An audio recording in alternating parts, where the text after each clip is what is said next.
Welcome, ladies and gentlemen, to the Soul Seekers podcast, where we believe that hunting has the power to transform lives through primal adventure as we share our mission of mentorship is conservation. To learn more about everything we do, check out our show on Carbontv or go to soulseekersnation.com. Freedom on, everybody, and stay soulful. This podcast is proud to be brought to you by the Crazy Elk Company.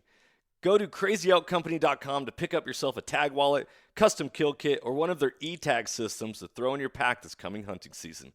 Use the code SOULFUL with a capital S to save 20% at checkout. This podcast is also proudly brought to you by OnX Hunt. When I first got into hunting, I kept hearing all about public land and different access and how to find different locations to hunt. I was like, well, how are people even identifying all this stuff? Well, sure enough, I came across the number one hunting GPS app, and that is OnX Hunt.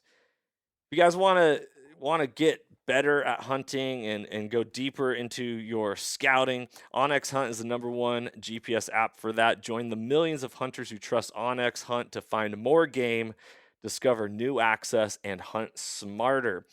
It was a game changer for me, and I know it's going to be a game changer for you if you've never used it. If you have used it, you know the power that it holds. Guys, I really hope you enjoy this episode. If you want to know more about OnX, go to onxmaps.com/hunt and check out their app. Be blessed, freedom on, and stay soulful. Ladies and gentlemen, welcome back to another episode of the Soul Seekers podcast. I'm your host, Johnny Mack, and today I'm joined by the president of Long Range Tactics, Cole Quarnberg, out of the state of Utah, right, Cole? Is that where you guys are based out of? Yes, sir. I love it. Well, Cole came on to talk all about shooting, becoming a better precision shooter, because at the end of the day, our job as hunters is to make the most ethical, clean, one-kill shot we possibly can. And knowledge is power, and any knowledge that we can gain and apply it to what we're doing day in and day out is going to make us a more effective and just all-around better hunter. Cole, thank you so much for coming on this episode, brother. How are you doing today?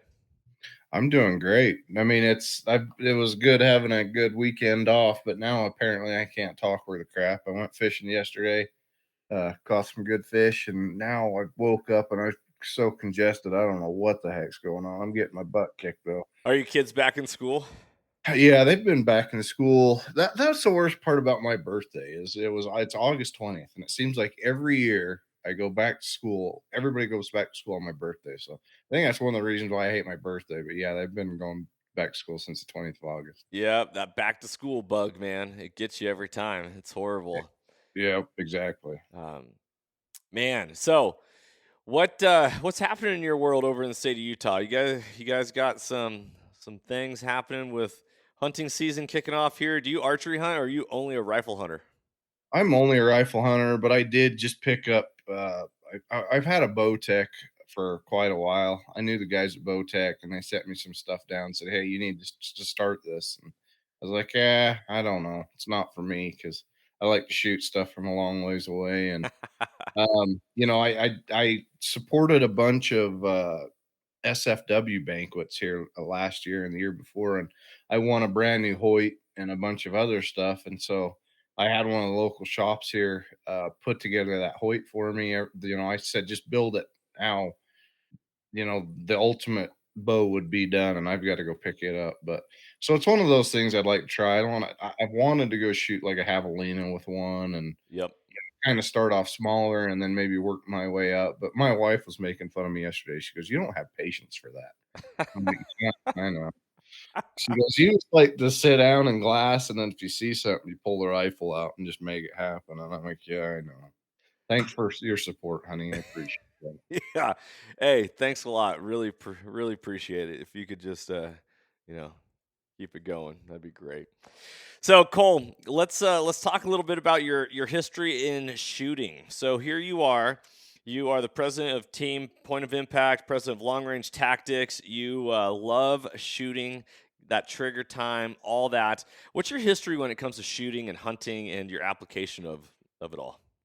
I started young. I mean, here in Utah, we had a lot of opportunity hunt, and my dad was a huge hunter. He's shot, I don't know how many Boone and Crockett records. He's got gigantic deer. You probably can't see the one on my safe behind me. It's I think it's a like a 9 by 11, I believe. Uh-huh. Non-typical Utah buck. I mean, he shot it way back when, but the passion was kind of put down for the hunting side of it. I transitioned into the military at 17, spent 9 years between United States Army and the Army National Guard here in Utah in aviation, convoy security, stuff like that. After that, I went to work for Barnes and Remington.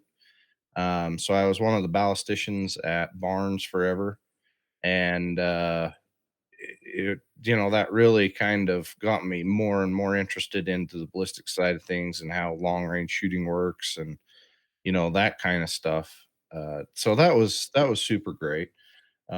Went through Remington, worked through a lot of projects, through military projects there. The U.S. Army Sniper Project, a lot of SOCOM different stuff, which was exciting and fun. And then I left there after a big, everything started to crash with Remington, and started POI. And with POI, I just started picking up people that I've met over the years, and now we've got 8 or 9 clients throughout the shooting industry, and then we're always doing consulting.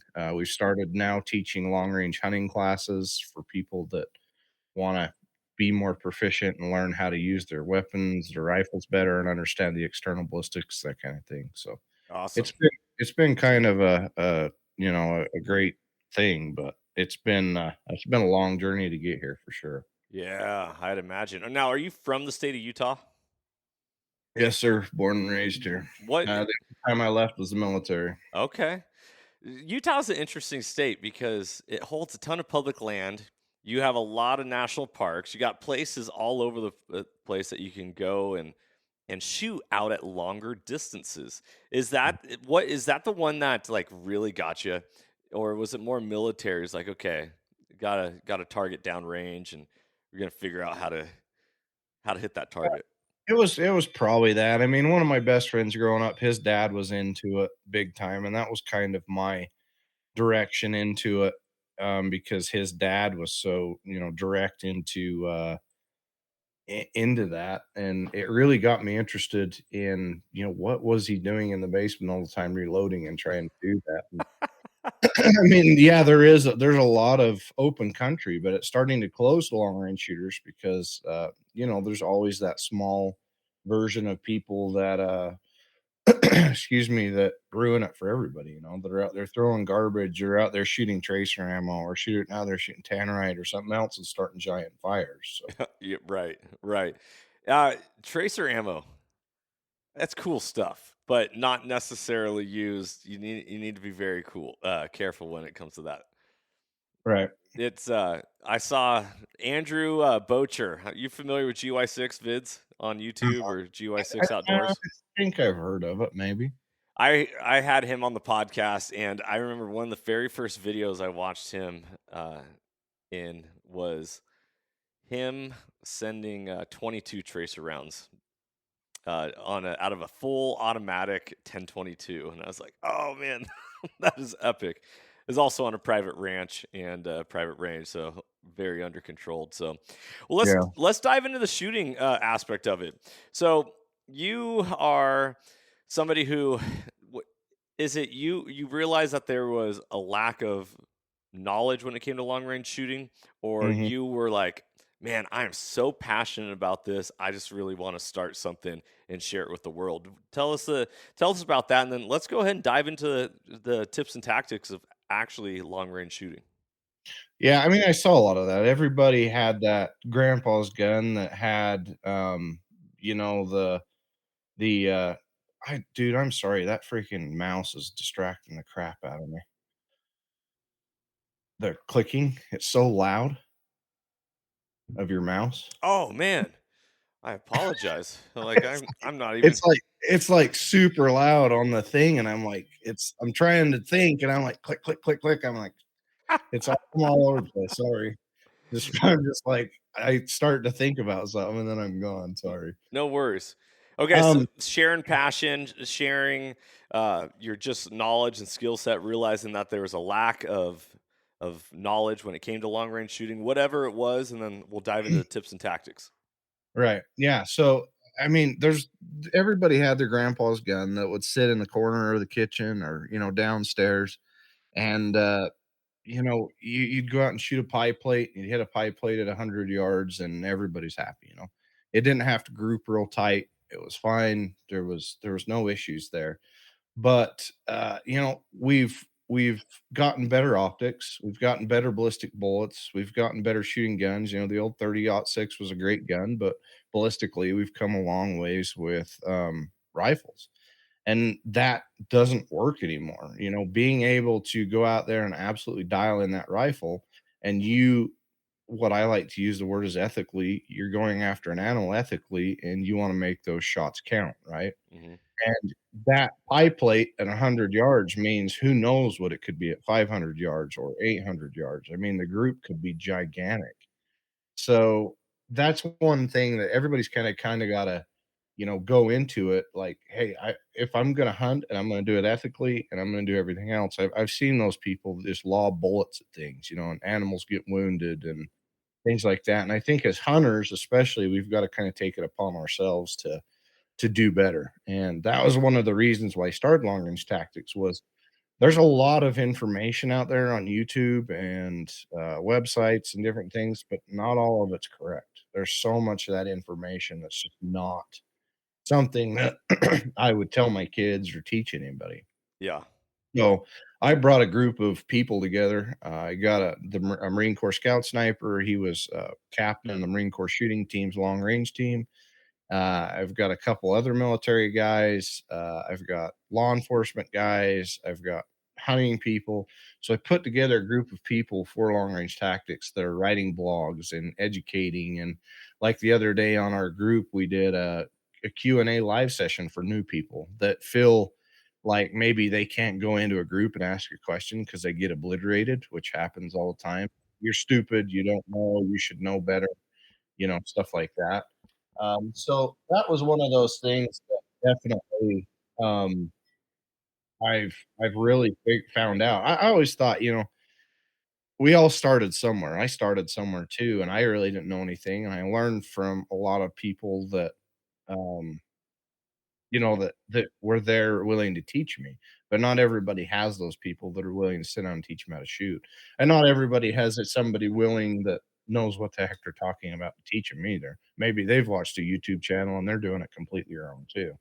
We did a take for instance, we did a podcast a while back with Andy Reinhardt, and he talked about scope height. Forever hunters have been trying to push the scope as low as possible to the rifle. If you can slide a dollar bill under your scope, between your scope tube and or your scope and your barrel, that's what you wanted. But he's done all this testing along with Scott Satterley and some of the others that's a myth, and it messes with your eye placement and everything else, and it makes it so that you're not on the rifle the exact same every time, and it gives you variables of you missing, and they've got all the data to back it up. So that's one of those things that we're trying to bring to light too. Is it's like there's a lot of things that we've been taught over the years that are wrong, and Brian Litz is another one that's done a lot of that. Ryan Klickner's got a lot of great videos out there. There's a certain few people that I would trust. There's other people that I wouldn't.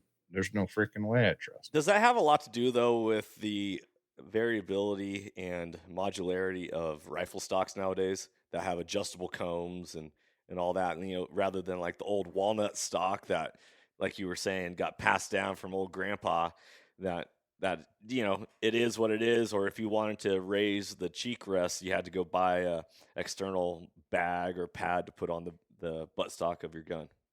Right. Yeah. I mean, 100%. But with chassis nowadays and with stocks, chassis are becoming more and more popular in the hunting scene.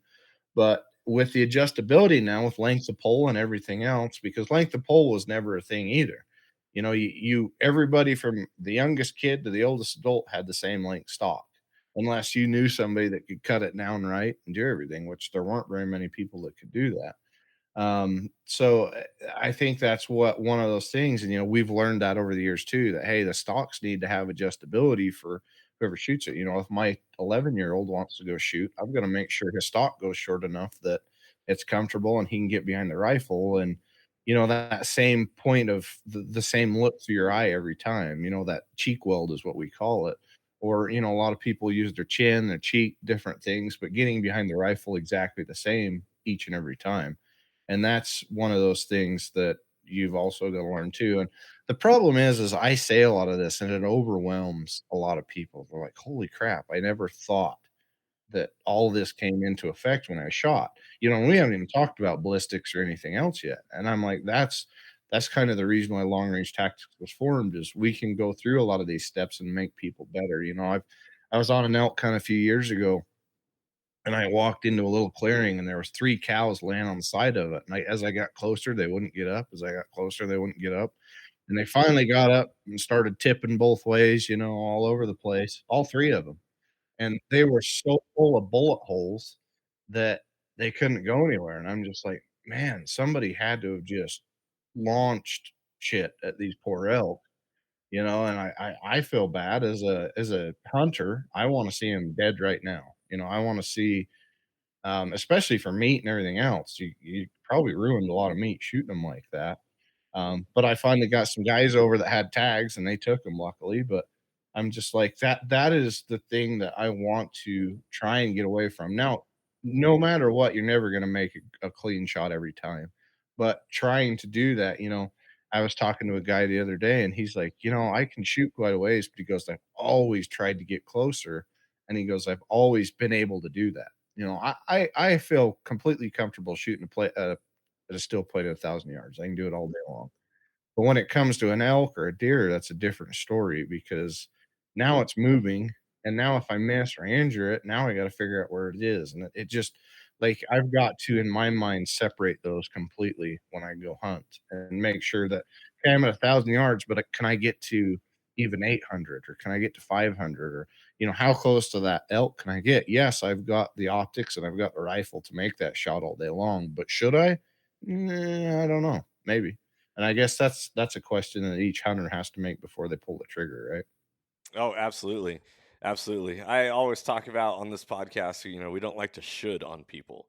There's no, you don't, you should never do that, or you should always do that, or, we use the term should like it's just an everyday word, but it comes with so much judgment that we cast upon people. And it's like, hunt your hunt and be efficient and be ethical and know what you're doing and know your limitations and all that. So, I agree 100%. And let's dive into this. So, when it comes to, and by the way, here's something that I just, if while you were talking, I always think about, were you a fan? How old are you? Are you like in your 40s?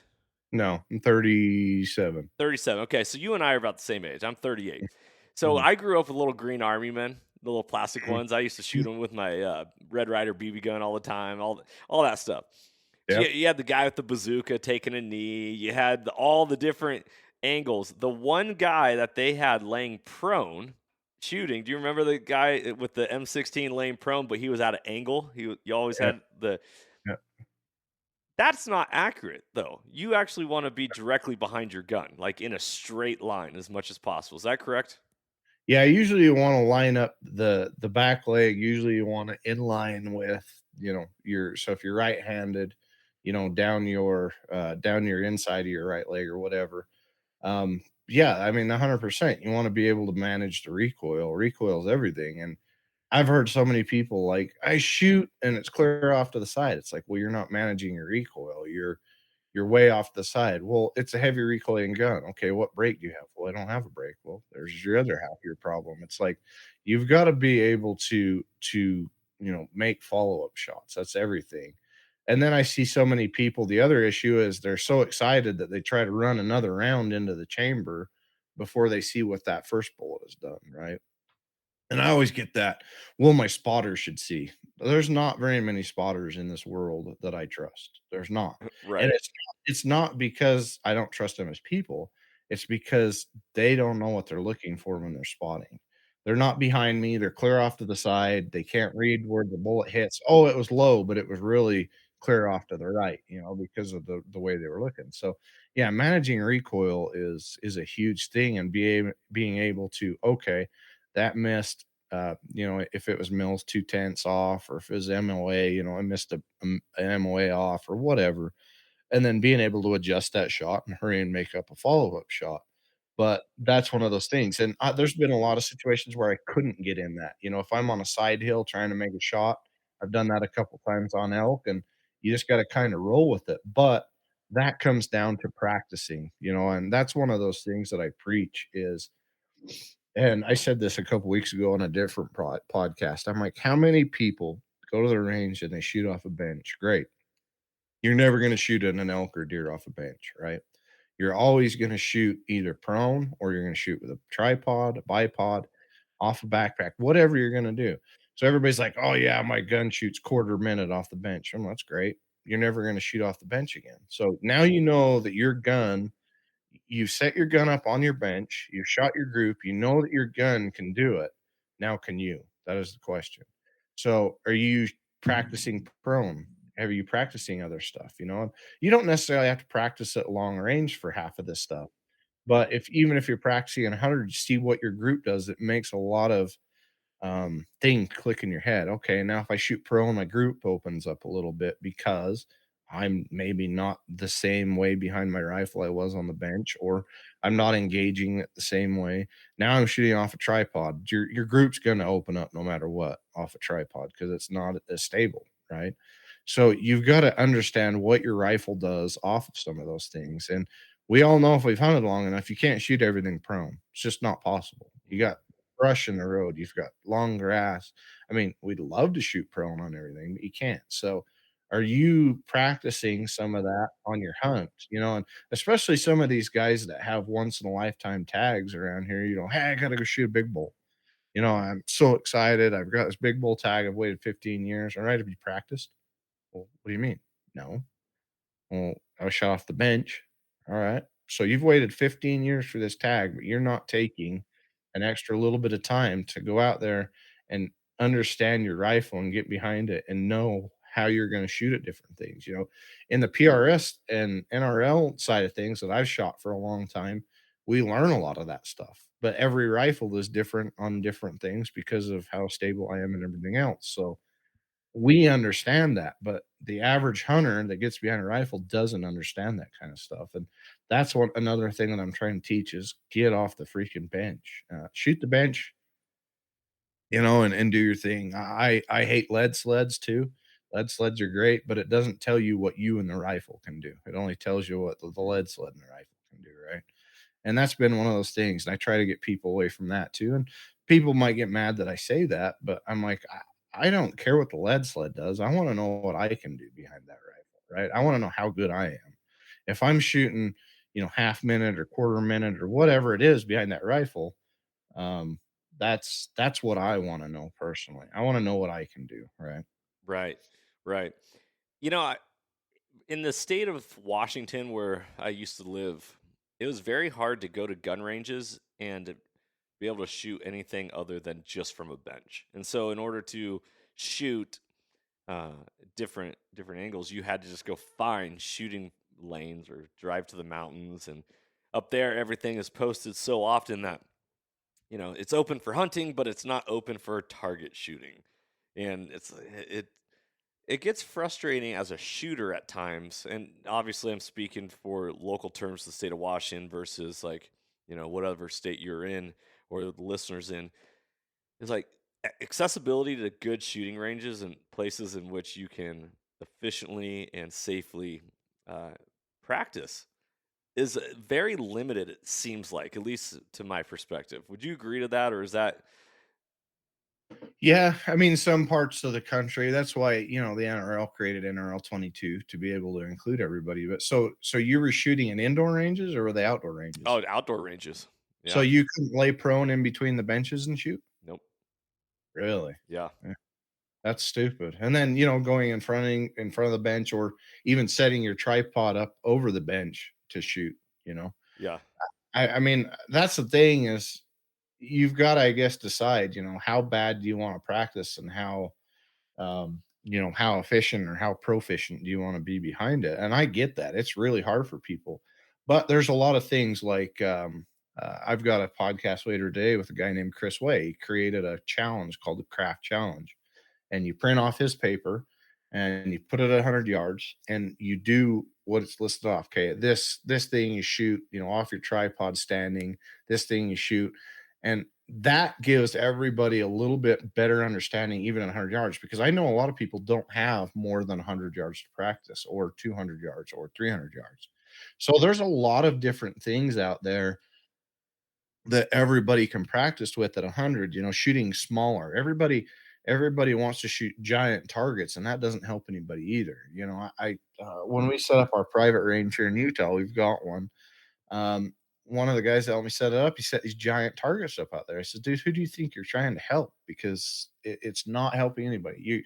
You make somebody feel all warm and fuzzy because they shoot this giant freaking target and it makes a ding. But when it comes down to it, the target that you're actually trying to shoot at is a lot smaller than that. A deer, you might have more windage because they're long, but your elevation's not very much because you've only got, so much deer to shoot at. And I'm like, when we set up ranges, we go, 2 MOA to 3 MOA size targets. So, take for instance, at 400 yards, it'd be an 8-inch target. At 800 yards, it'd be so on and so forth. At 1,000 yards, you'd be a 20-inch plate. You just go twice the size of the target and make it that size, and it makes you slow down and make shots better. When you can just sling stuff at giant targets and make it ding, it doesn't help anybody. And I've helped redesign a couple ranges to make them smaller. And the cool thing is I've talked to the guides after, and they're like, man, our guys have gotten much better at making better shots because now they understand that they can't rush that size of thing, that they've got smaller targets. And I see that too much. Like, hey, we want to make you feel good about hitting the target, so we're going to put a giant target out there, and that doesn't help anybody, honestly. I mean, yeah, it might help kids or something, feel great about hitting it, or a lady or whatever, but still, you want them to be better shots, right? And it, I don't know. There's a lot of things that I can go into that are my opinion, but everybody, that's the cool thing about LRT, is we don't, kind of to your point of your podcast, is we don't talk down on anybody, we don't negate anybody, we don't make anybody feel like shit, but we want to make people know, hey, here's the information, and you do with that information what you want to do with it, right? Yeah, absolutely. So, is there a list of like protocol that a shooter you recommend following to become a more proficient shooter? What are like some of the top three things, like takeaways that listeners can pull from you today and apply to the range this weekend? um Number one is side in. I've been preaching for the last couple weeks. I've been preaching a lot of side in just because I know the hunts are coming up. And that is taking your time. I see so many guys go to the range, they shoot as fast as they can shoot. And granted, I know a lot of them are in a hurry, but it's like, take your time, make your trigger squeeze right. Take your time in between shots. It isn't a race. It isn't, race to the end of the street type thing. You want to make shot for shot. Even if you needed to wait a minute or two in between shots, take that time to understand what your rifle's doing. And I tell everybody, take a like a I'm looking at one right now. How come I can't think of the word? Take a notebook and write down your notes. Like, hey, I with this, I shot this, or I write down a lot of different things. Like, hey, this trigger squeeze, I didn't like it, and it's just kind of stuff I think about afterwards. And maybe I'm going more in depth into it than a lot of people should. But my point is just, if you can slow down, make the rifle shoot, and then if you do have the ability to get prone and see what your rifle still does, and then practice that, managing that recoil, because that's a big thing. And if you can't manage it, there's a lot of good brakes out there that help with your recoil. There's a lot of big guns that I shoot that hardly recoil because I've worked on the right brake to get it there. Another thing is getting the right data. being able to input that into a Kestrel or whatever system you're using. Kestrels are my absolute favorite. Love them because they'll do all the math for you. You just put the stuff in there, but you have to put the shit in there, right? Or you're not going to do it. And that's where you go out and you shoot, certain distances, and then you can plug that in, and it readjusts your BC and your velocity and all that kind of stuff. So that, if you do have to make that longer shot, you've got the data to let you do that, efficiently. So data is everything. If you can, hey, 600 yards, again, that comes back to that notebook. I've put a lot of stuff in my cell phone over the years and it somehow got deleted or erased. But if I can write it down in a notebook, I have one notebook for all my shooting and I have my notes in it. And I can go back and forth to that if I ever need to go back and say, shit, I wonder what that was. I can't remember. And I can go back and I can look at that data. Another thing is, wind, understanding wind, that can all be written down in that as well. And then understanding one of the big ones that I still fight with everybody about is understanding your ballistics. What can your gun, what can that bullet do to that animal at that yardage? Everybody loves the 6.5 Creedmoor. I do. I've got a few of them now. I refused to get one in the beginning because everybody wanted it. That's what I hunt with. Yeah, but you've got to understand what that Creedmoor does, right? You've got to understand energy, you got to understand velocity at yardages. And after a certain distance, that Creedmoor is not as effective on a lot of animals. And that comes back to the ethics of it, I think. If you know that you're going to shoot a lot longer shot, if you're here in Utah and you know the shot's going to be a lot longer, you want to make sure that whatever rifle you take can do that. And then you've got to understand the bullet, what it can do, and different things like that. Most bullets, and I talked about this on the Hornady podcast. Most bullets are designed to function, what we call function or expand, in a certain velocity window. So between X velocity and X velocity, we know that it's most likely going to work. If it's closer than that, we for sure know it's going to work. But if it's from that bottom to whatever else, it probably isn't going to open, and it's going to probably pencil through, or it's not going to have the effect that you want to have with it. And a lot of that comes back to what is the velocity of that bullet going at that yardage. So, what is the effective range for a 6.5 Creedmoor? Well, go look it up and see where most bullets, the bottom end of the velocity is between 1,200 and 1,300 feet per second. So, if it goes under that, so if you're going 900 feet per second, that bullet's probably not going to expand and it's not going to work as good. So, I want to go up a little bit depending on what it is, and especially if it's an elk or a bigger animal, a thick skin game animal, I wanna know, okay, I want a little bit more bullet behind that, or I want a little bit more velocity behind that, or I've gotta try and make up that distance to get me closer so that I know that that shot's gonna work when I hit the animal with it, if that makes sense. Yep, it sure does. Uh, I shoot a Hornady 143 grain ELDX, that precision hunter. Every time I've shot an animal with that, the thing blows up like a grenade inside inside the animals. I don't hunt elk with rifles, so that's only archery. But deer and bear is what I've shot with those, and yeah, it's like an explosion. You gotta make sure you check for shrapnel all over the the impact zone because the thing. I mean, obviously it's not a bonded that's Mhm. gonna hold together, but whew, definitely Yeah. makes you think like, what is it gonna do out at longer distances? Sometimes it's not gonna do anything, it's just gonna go right through, and same thing with monolithic bullets like the Barnes, stuff like that. That's why they put tips in them. That's why they redesigned them, because at longer ranges, they wouldn't function. And that's why a lot of the new match bullets or match bullet types like the ELDXs and stuff, the jacketed lead cores, that's why they put tips in a lot of them so that it drove that function. When you start pointing bullets or you get the me plat, which is the front of the bullet, smaller, it doesn't have as much. They're driven hydraulically, so flesh, bone, blood, everything opens that me plat and makes them explode, right? And so that's why over time we've kind of gone towards ballistic tip bullets because that drives BC too, makes them fly better. But the bigger reason is that it really helps them expand and function at lower velocities. So we've taken that velocity window down just a little bit more with that ballistic tip, or with that tip. I should say ballistic tip, because not all of them are said call it quote unquote ballistic tip, but a lot of them are tip bullets. Then that also depends on how far you're shooting. If you're shooting deer closer range with that, I'm sure they're going to explode, because that's what we know they do, right? If they're between that 1200 and, let's say, 3,000 feet per second, if they're in that 2,800 to like 3,500 feet per second, if they're hauling ass out of the muzzle, which I know 6.5 Creed isn't, they're like 28. 28 and change, Yep. maybe, depending on your thing. So it's going pretty quick, and that bullet, depending on how close you're going to do, is going to probably explode. It's going to make a big mess. It's weird talking about bullets exploding.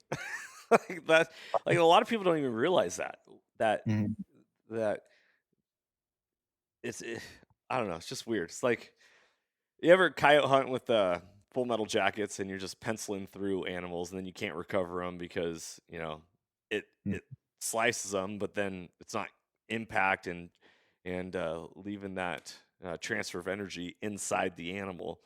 and mhm, and then you go and shoot something with a ballistic tip or a tip like what you were saying. You're like, oh, I see why these work now. I mhm, see. This is a big difference. Big mhm. difference. I got a question for you. This is goes going back off of your what you're talking about scopes and all that. When you're shooting, do you and you're about to squeeze that trigger, do you hold your breath or do you breathe out? I don't know. I'm to the point to where I don't really think about it. I am more, when you shot a lot more, a lot of times I'm focused on the target, and I'm watching as that target settles in, and I'm kind of controlling my breath at that point, because I'm more focused on the target. And I've got trigger squeeze, trigger squeeze, trigger squeeze, and it breaks.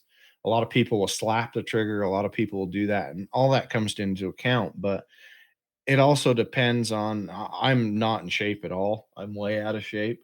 So I've got to kind of be, more into that. But once I really do it, I kind of, just completely settle down and just focus on that target. Mine is probably on the way out, if I were to sit and think about it. Um, because once you start and hold your breath, you become uncomfortable, and then you're not as focused on the target. So I guess that's one thing you've got to kind of take into your practice sessions too, is where are you comfortable? Everybody's like, "Oh, you have to sit like this, or your feet have to be in this position, or whatever." And that's great if you've practiced it and you're comfortable with it. But if you're not comfortable with it, it takes muscles that you're not used to using. You're not going to be as accurate, in my opinion, because now you're thinking too much about something hurting, or something not being as comfortable. If somebody's grabbing a hold of your thumb as hard as they can, or something like that, it takes your mind off of whatever else you're doing. It's like, uh, what is it, Forrest Gump? Let me see your finger. It was when he takes his mind off of it. But that's one of those things, is you've got to kind of, it's all got to be feng shui into one thing. You know what I mean? And Yeah. Hey, it's hard for people to know. are you familiar with Joel Turner and Shot IQ? Uh-uh. Okay, so he's a guest that I've had on this podcast. He is former police officer and really works on target panic with a ton of people. And his thing is that you need to, make sure you have a mantra of what you're focusing on for your shot. So, because a lot of times if people are not focusing on that one initial thing, they're thinking about what's happening and they're not concentrating on the actual moment itself of releasing that trigger or pressing that release or, you know, releasing the arrow. So, his thing is hearing you say creep creep creep creep creep bang, you just, to me that was what reminded me of Joel Turner. And what he talks about is that what you're thinking of when you're shooting? Yes. You are verbally in your head, if not even saying it out loud audibly, like squeeze squeeze squeeze squeeze bam to Yep. Because a lot of people think past that, and you see that jerk or anything else, and you're not going to be as accurate with it, because you're thinking. But that's just one of the parts. And like Chris Roberts and a lot of these guys teach, about what's the word that I'm looking for, it's like a shot process pretty much. So how is the process through every shot that I'm going through? And it's one of those things that you're not going to realize what it is until you've practiced quite a bit and you understand what your shot process is. Mine might be a little bit different than somebody else's, but it's about you being comfortable and settling in behind the rifle, getting your cheek right. Is your eye relief right? Everything's set. And we say trigger press, so we're pulling, pulling, pulling, pulling, and you're almost waiting for that trigger to surprise you, because you don't want to try and jerk it and shove your bullet off, because even a trigger jerk, even at 100 yards, is quite a bit. So if you can imagine that at 500 yards or 800 yards, how much you're going to push the flight of the path of the bullet off.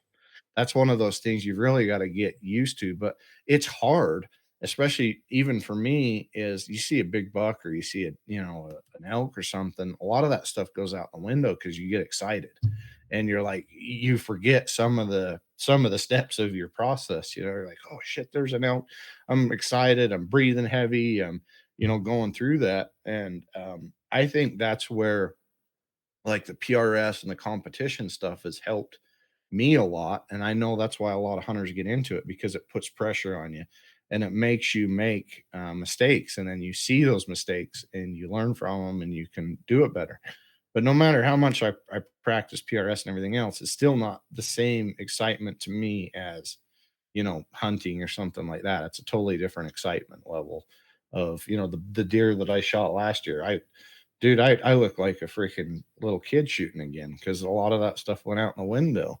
And it happens to all of us. But the more you practice, the more you can see those flaws in your shot process or in the steps you make towards that you can fix a lot of that. But yeah, I mean, it's little things. It's little things that how you interact with your rifle that's going to make it either accurate or it's going to throw it off at ranges. So let's talk about one of those things. Are you a proponent of wrapping your thumb around the stock when you're shooting, or you like to have it vertical or along the same side as your hand, or how Mhm. I guess however you would say Yep. that, but um, expand on that a little bit. It depends on everybody. I've shot chassis for so long, through competition and everything else, that most everything has a thumb shelf on it. So I just rest my hand. A lot of that is your interaction. A lot of people are like grabbing the stock as tight as they can, and that doesn't relax your finger enough, in my opinion, to make that trigger squeeze right. You can't feel it as good. So I have it all on the same side. And like when I'm sighting in, for instance, I don't push on the rifle. I just merely let it sit on the bipod and the rear bag, and then just kind of push my shoulder into it and then pull pretty much with my finger back into me, so that I'm not putting as much engagement into that rifle. So I'm not like, pushing into the bipod, what we call loading the bipod and flexing on a lot of the less expensive stocks. You push into the bipod and it flexes the stock, you're going to get a different point of impact.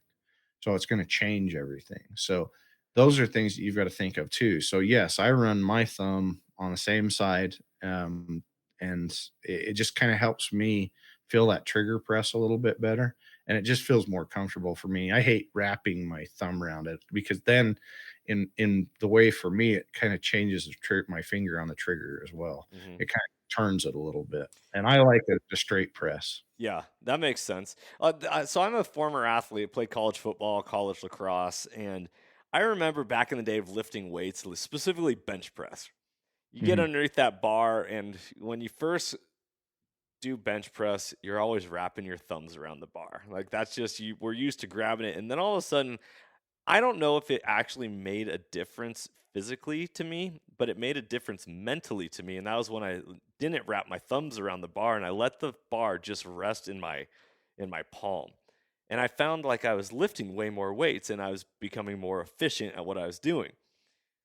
If that has any type of crossover to shooting, that makes sense. Where maybe you are not gripping and squeezing overly tight on that gun, but that little bit of a thumb movement might all of a sudden just change the game for you. So, Yeah. uh, okay, so we talked about scopes or uh, scope height, talked about your trigger, talked about shooting. What is the next progression? What's the next thing that we're needing to focus on? Huh. I think a lot of that, in my opinion, and we call it something different than a lot of hunters would call because they just don't look at it, but it's positional shooting. You know, a lot of situations come to having to use a fence post or, you know, a quick shot, having to use a tripod, having to use a tree branch, you know, things like that, and getting off the ground and being proficient with that, how to balance a rifle correctly. You know, where is the balance point of your rifle when you shoot? And you know how to be stable with that because your breathing comes a lot more into effect when you're behind the rifle and you're not stable. You know, we do dry fire a lot. We'll get in our basement. I have a dry fire system, but people can do it if they find like across, if they have a scope that goes down far enough and they find like a light switch across the house, they can kind of practice some of this and see how much movement is in it. Like if they set it on, like, say, a chair or a ladder or something like that, and you can see how much your breathing comes into that. And now your reticle's moving a ton more because you're not stable on either prone or on a bench.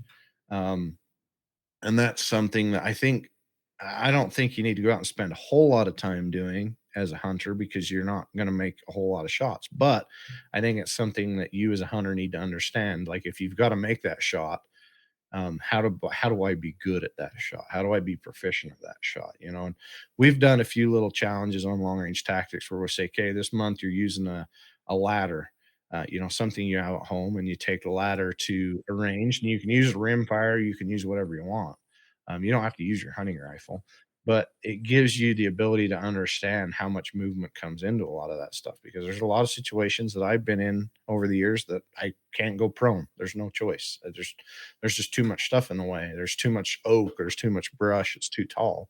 So I've got to find something either near me because not everybody can afford a decent tripod to use. So what is near me? Is there a rock? Is there, you know, what is near me that I can use and go practice some of this? And that's stuff that you can use, like I said, rimfire in. Like go out and find a rock and then put a piece of paper up or something else and just kind of practice that. But the more that you practice that kind of stuff, the better the hunter, the better the shooter you're going to be, you know, and understanding how much you really affect your rifle on unstable positions because you do. It's huge.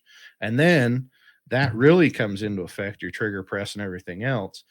If you're not doing it right, it really comes into effect there because when you pull, the whole front of your rifle is now moving where it wasn't as moving as much before. So now you're missing not by inches, you're missing by a foot or more, if that makes sense. Mm. Do you always carry a tripod with you when you hunt?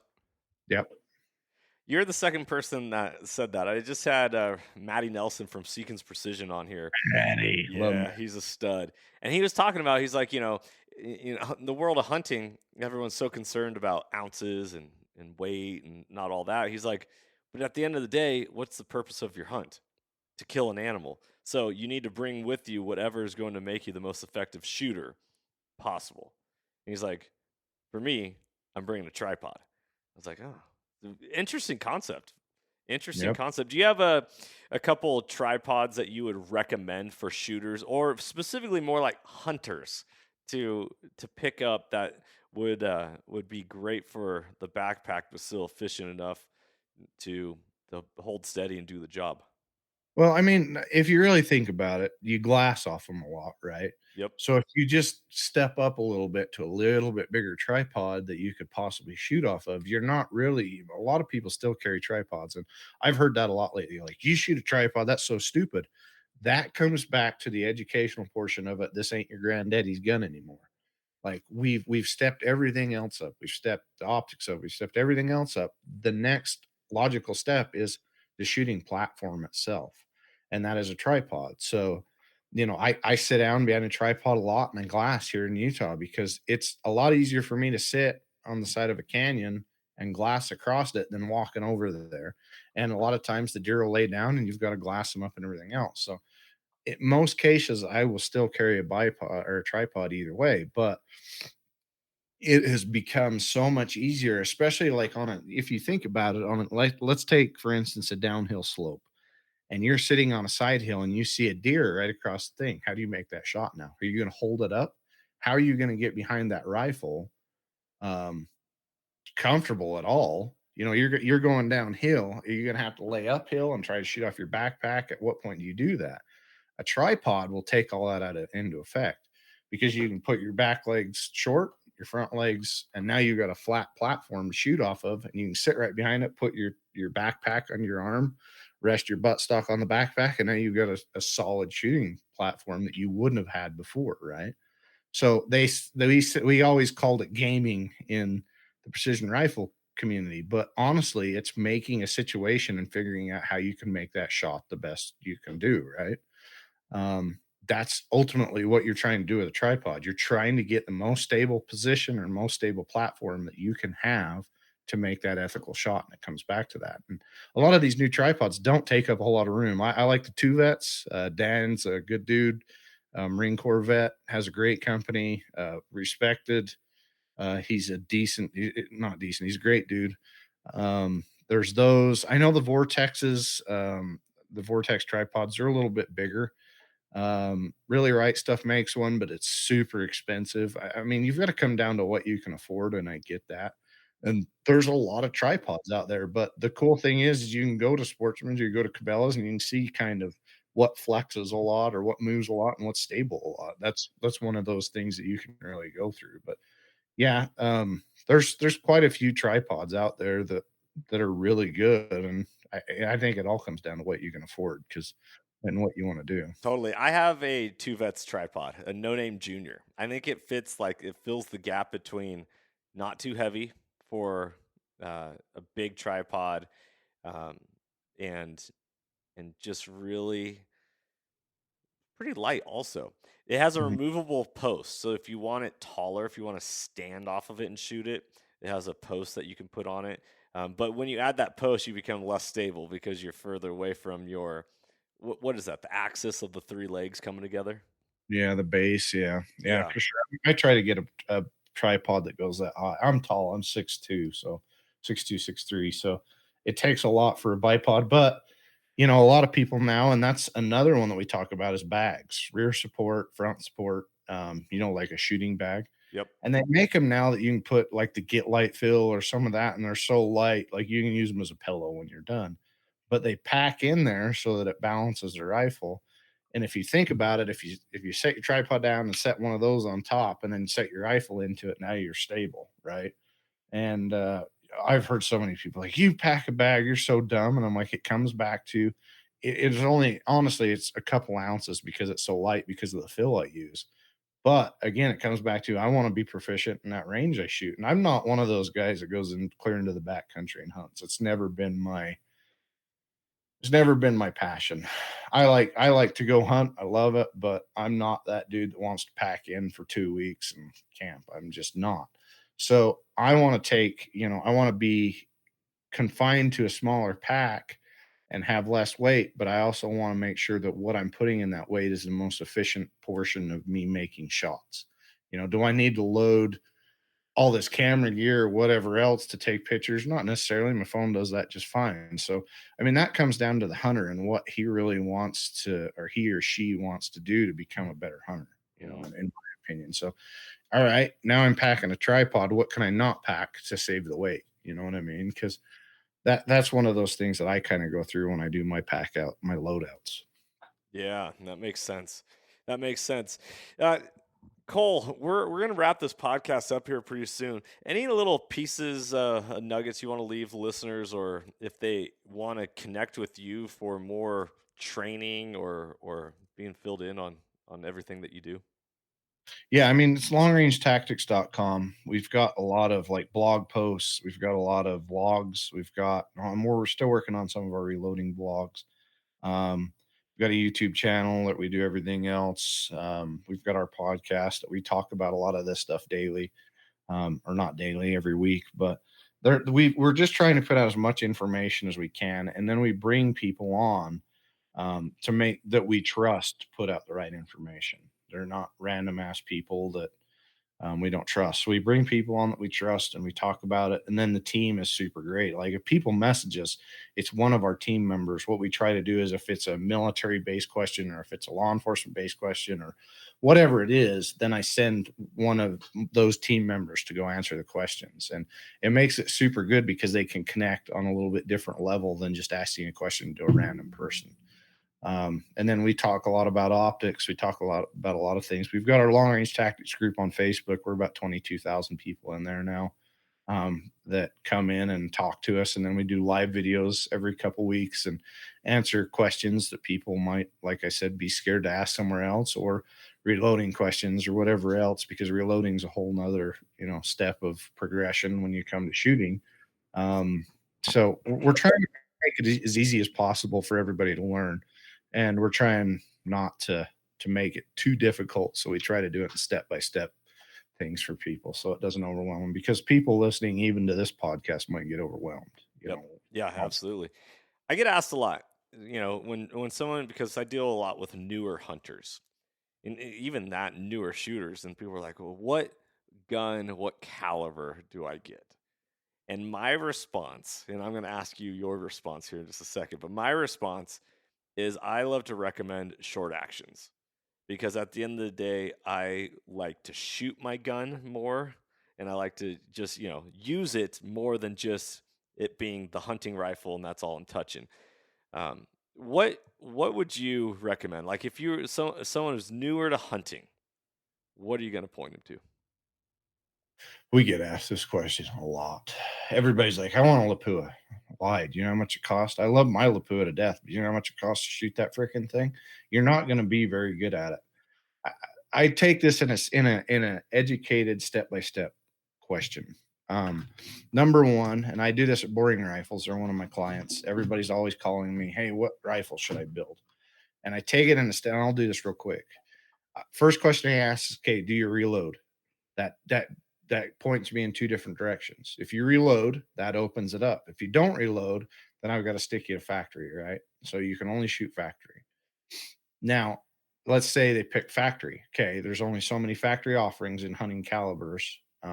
Whether it's 300 Win Mag, 7 Rim Mag, different 300 PRC, whatever it is. Now, people might disagree with me here, but there's a couple calibers that are in almost every hunting store across the country. And that's 300 Win Mag, 6.5 Creedmoor, 7 Rim Mag. There's a few that are in every store because they've been around forever, right? So if you're ever stuck somewhere and you need more ammo, there's probably the availability to get there if you haven't planned correctly. Now, let's just say 300 PRC. A lot of people, that's by far and away our biggest build right now is 300 PRC. It's 15 to 1 of every other rifle. And it's just, it might be just because it's hot. 6.5 Creedmoor was that way forever. But you can find ammo for it. It covers almost everything from antelope to elk and moose. I mean, it'll do anything you want to do. And I guess that's one thing you've really got to think about is in that step by step. Okay, what are you going to hunt? How far are you going to shoot in factory and factory reloads? And if you do reloads, the 7 SAUM, the 6.5 SAUM, a lot of those short actions you were talking about, it really opens those up. 300 short mag. But if they can't reload and they don't know how, they've either got to find somebody to reload it for them, or I've got to point them in the direction of something that they can just go on the shelf and buy. And there's only so many calibers today that shoot that good out of the box. And 300 PRC is one of them. 6.5 PRC is another one. They just hammer out of the box. Hornady did something to them freaking things that shoot.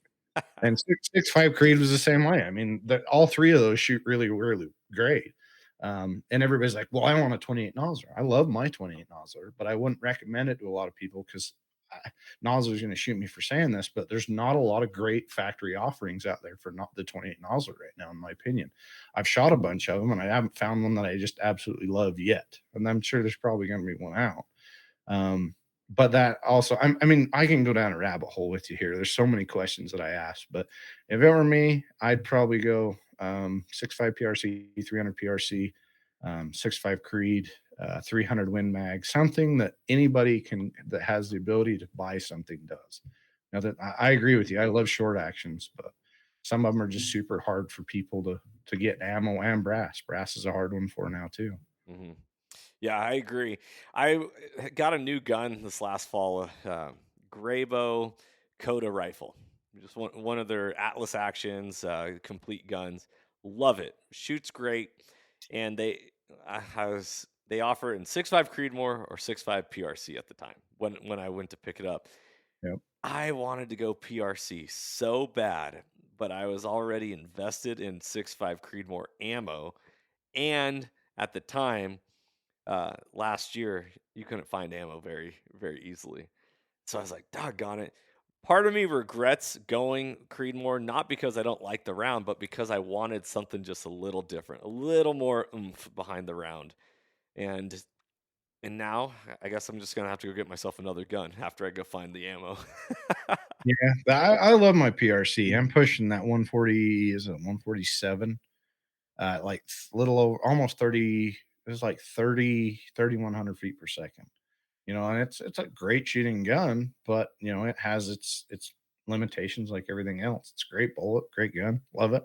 But the cool thing about that Atlas, the Kelby stuff, is you can call Kelby's and get a different bolt for it, and then you can switch out barrels because their tolerances are plus or minus the same tolerances. So you can get a pre-fit 6.5 PRC barrel for that and switch out bolts and you're set. Dude, they're an awesome company. A lot of people don't really know that much about them. Yeah. Ian's a good dude. The Kelbys are great. I've known Ian for a long time. Ian's a stud. He's been a guest on this podcast a couple times now, and he's always a great guest and good human. So, all right, Cole. Well, thank you so much, man, for joining us for an episode of Soul Seekers Podcast. Listeners, go check out longrangetactics.com. Go get plugged in if you want to learn more all about shooting, becoming more ethical and efficient. I'm Johnny Mack. Thank you so much for tuning into this podcast. As always, if you could like, share, subscribe, go share it with friends, family, all that. And then good luck this fall.